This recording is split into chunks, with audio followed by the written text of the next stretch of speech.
Assalamualaikum warahmatullahi wabarakatuh. Kami dari kelompok 1 yang beranggotakan saya sendiri Afni Dwi Agustin, NPM 001. Saya Nuraini Fairuza, NPM 005. Saya Fajar Yoga Pamungkas, NPM 002. Saya Puji Sri Rahayu, NPM 003. Di sini kami akan mendemonstrasikan video konseling gizi. Mari simak video berikut ini.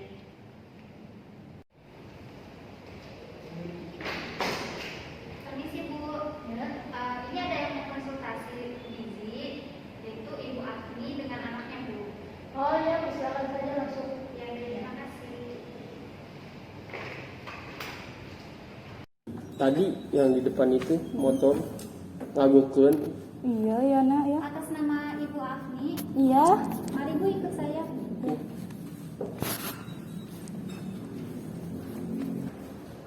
Permisi Bu. Selamat datang ya, mari masuk, silakan duduk. Ya, terima kasih Bu. Ya.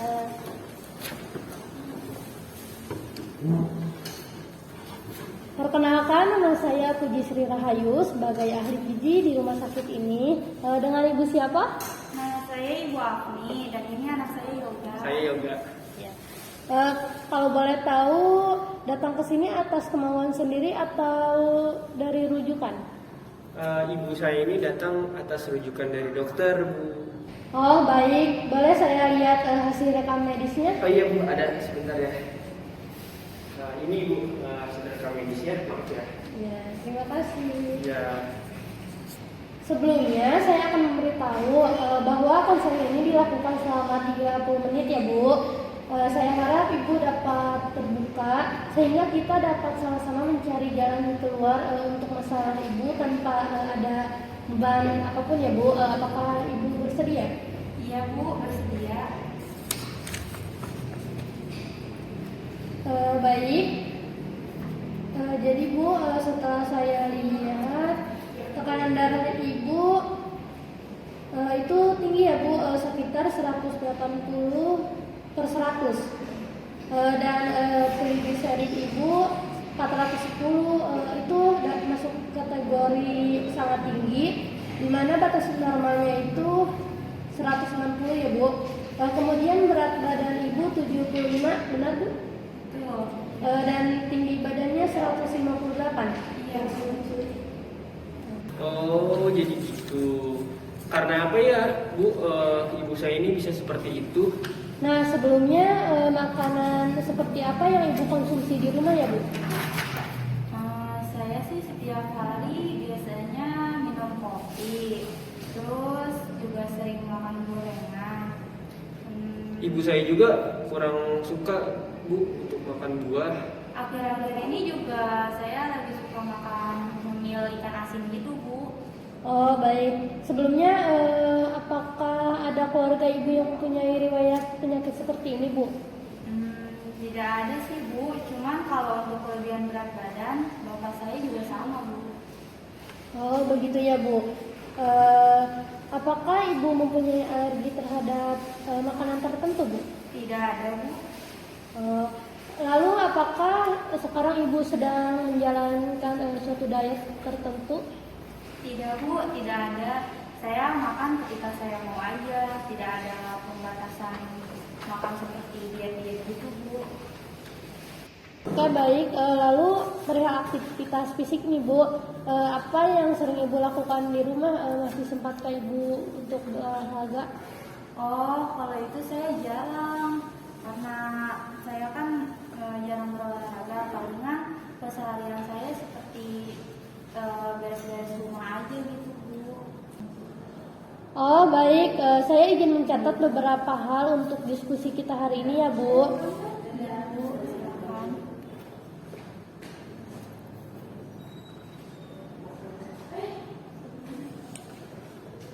Jadi berdasarkan hasil yang saya dapat tadi Bu, disimpulkan ya bahwa IMT Ibu itu termasuk ke dalam kategori obesitas tingkat berat Bu, yaitu sekitar 30. Dari kategori normalnya itu 23,5 dan tekanan darahnya itu Ibu hipertensi. Kemudian trigliseridnya itu cukup tinggi. Selain itu ibu merasakan mual, pusing, dan lehernya kencang ya bu? Iya betul Bu. Ya bu, kemudian ibu juga masih suka makan gorengan, kopi instan dan ikan asin ya bu, dan juga masih kurang dalam olahraganya. Iya Bu. Ya. Nah, baik bu, saya langsung jelaskan ya bu. Jadi hipertensi itu disebabkan oleh tingginya asupan natrium, di mana natrium ini terdapat pada garam, penyedap rasa dan juga makanan instan. Kemudian trigliserid yang tinggi ini itu menggambarkan terdapat lemak di dalam pembuluh darah ibu. Ya, di mana penyebabnya adalah konsumsi makanan yang tinggi lemak, sehingga hipertensi dan trigliseridnya itu tinggi. Dan ini sangat dipengaruhi oleh pola makan, pola konsumsi ibu.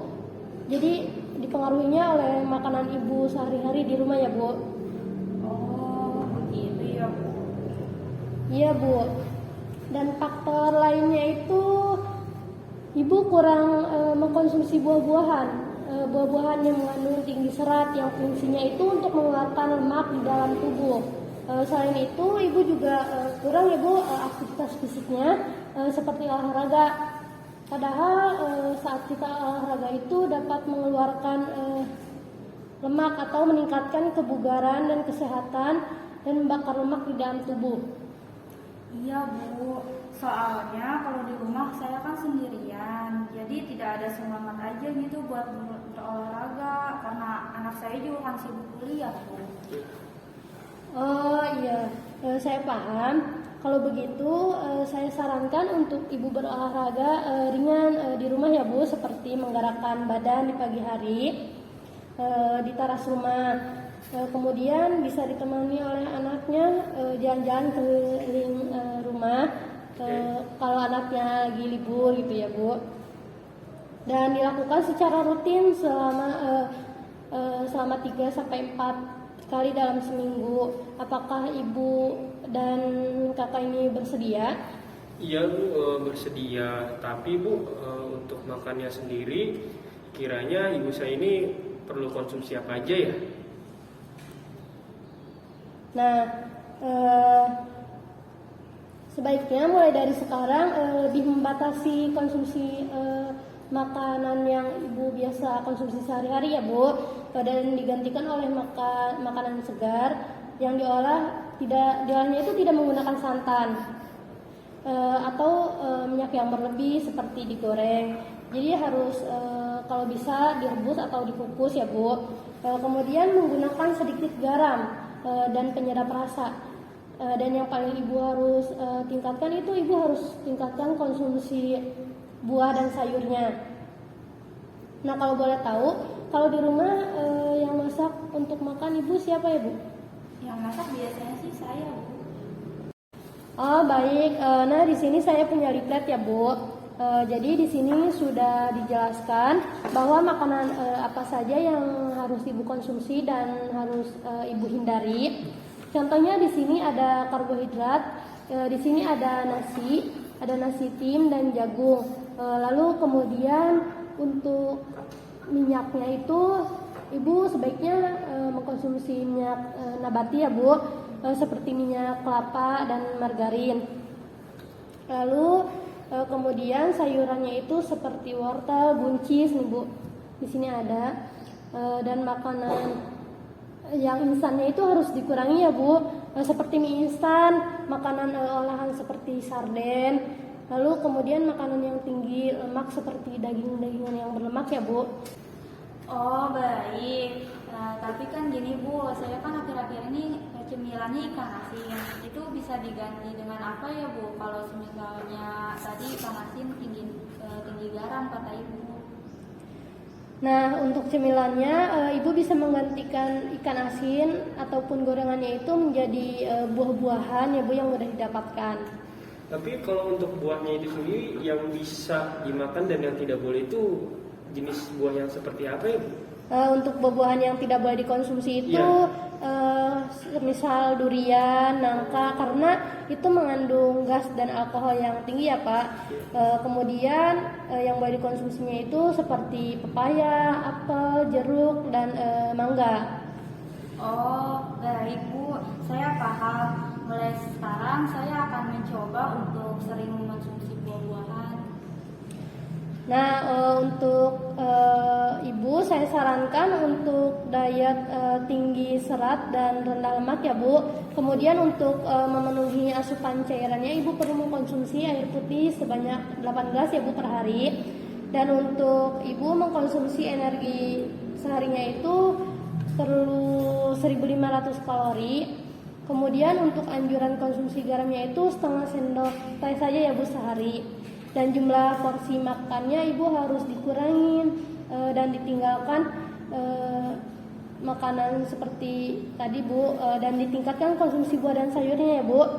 Nah, bagaimana, apakah Ibu keberatan untuk diet ini? Gini Bu, saya ingin bertanya, itu bagaimana ya caranya Bu? Karena jika dikurangi konsumsi garam, rasanya masakan saya bakalan hambar gitu dan kurang gurih gitu. Baik, jadi bagaimana jika saya sarankan untuk Ibu, karena garam dan penyedap rasanya itu sudah dikurangi menjadi kurang gurih, saran saya Ibu meningkatkan atau menambah lagi bumbu-bumbu yang segarnya ya Bu, seperti bawang merah, bawang putih, dan bawang juga. Apakah Ibu bersedia? Oh begitu, baik Bu, bersedia. Oh baik, kalau begitu apakah sudah paham atau ada yang ingin ditanyakan lagi dari Ibu atau kakaknya? Paling gini ya Bu, saya pengen memastikan aja sih. Berarti kalau untuk ibu saya ini khususnya lauk itu benar-benar nggak boleh asin ya? Atau ada yang boleh dikonsumsi sama ibu saya ini? Ya betul Kak, jadi untuk lauk yang asin-asin seperti ikan asin sebaiknya tidak dikonsumsi lagi ya, karena natriumnya sangat tinggi. Oke. Lalu untuk ayam itu boleh dikonsumsi atau tidak ya Bu? Nah, untuk daging ayam boleh dikonsumsi, namun baiknya tidak mengkonsumsi bagian kulitnya ya Bu. Jadi kulitnya bisa dipisahkan terlebih dahulu, sama halnya dengan telur. Ibu boleh mengkonsumsi bagian putihnya saja ya. Oh baik Bu. Iya Bu, mungkin kurang lebihnya seperti itu. Apakah masih ada yang ingin ditanyakan kembali? Sudah cukup kayaknya ya Bu? Iya sudah cukup. Sudah cukup. Oke baik, mungkin saya harapkan Ibu dapat menjaga pola makan Ibu ya Bu, dan juga makanan yang kita tadi diskusikan ya. Iya Bu. Dan untuk kakak Yoga ini mungkin bisa diperhatikan makanan yang dikonsumsi oleh ibunya ya. Siap Bu, siap. Baik. Baik, kalau begitu untuk pertemuan selanjutnya kita bisa bertemu di 2 minggu kemudian ya Bu, sekitar tanggal 1 Desember. Apakah Ibu bisa atau Ibu berhalangan hadir di tanggal tersebut? Bisa Bu, saya dan anak saya senggang kok pada tanggal 1 Desember. Baik, mungkin bisa kita akhiri ya. Mohon maaf apabila ada kesalahan kata-kata saya. Saya harap Ibu cepat pulih dan cepat sehat kembali ya Bu. Semoga komitmen pada konseling hari ini bisa dilakukan secara konsisten sehingga bisa menghasilkan perubahan yang lebih baik lagi. Amin, terima kasih ya Bu. Baik Bu, terima kasih kembali. Nah, di sini saya ada leaflet yang boleh Ibu bawa sebagai panduan di rumah agar pola makan Ibu terjaga ya Bu. Ya, terima kasih ya Bu. Terima kasih ya Bu. Sama-sama. Mari saya antar.